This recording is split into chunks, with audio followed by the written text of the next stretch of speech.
ইফতারের দোয়া জানা আছে ভাই? কি দোয়া? আমরা একটা দোয়া কমন জানি বাংলাদেশে মানুষ, সেটা হলো আল্লাহুম্মা লাকা সুমতু আলা রিজকিকা আফতারতু। এটাও হাদিসে বর্ণিত হয়েছে, কিন্তু হাদিসের সনদ নিয়ে অনেকে কোনোটা নিয়ে আলাপ তুলেছেন, প্রশ্ন তুলেছেন। আল্লাহুম্মা লাকা সুমতু মানে হলো, হে আল্লাহ আপনার উদ্দেশ্যে রোজা রেখেছি, ওয়া আলা রিজকিকা আফতারতু, এবং আপনার দেওয়া রিজিক দিয়ে ইফতার করেছি।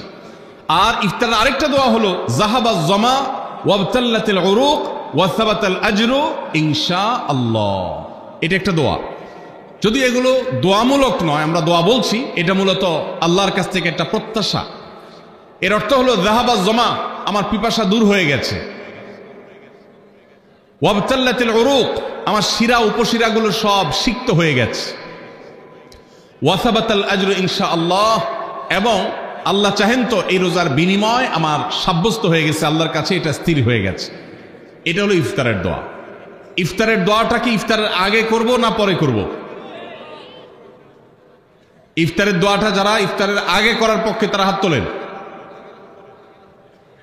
অল্প সংখ্যক মানুষ, আর বাকিরা সবাই কি পরের পক্ষে না মাঝখানের পক্ষেও আছেন লোক? সব পরের। মাশাআল্লাহ, সব সূক্ষ্ম সূক্ষ্ম মাসআলা দেখি গাবতলী মানুষ জানে, মাশাআল্লাহ, অনেক অগ্রসর দেখা যায়। আল্লাহ আমাদের সবাইকে দ্বীনের জন্য কবুল এবং মঞ্জুর করুন, মাশাআল্লাহ।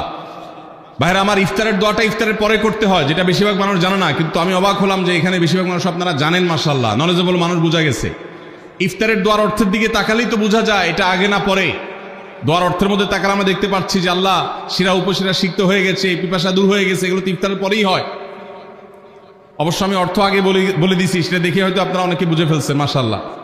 তো যাই হোক, ইফতারের শুরুতে বিসমিল্লাহ বলে ইফতার করব, আর শেষে এই দোয়া পড়বো। আল্লাহ আমাদেরকে আমলের তৌফিক দান।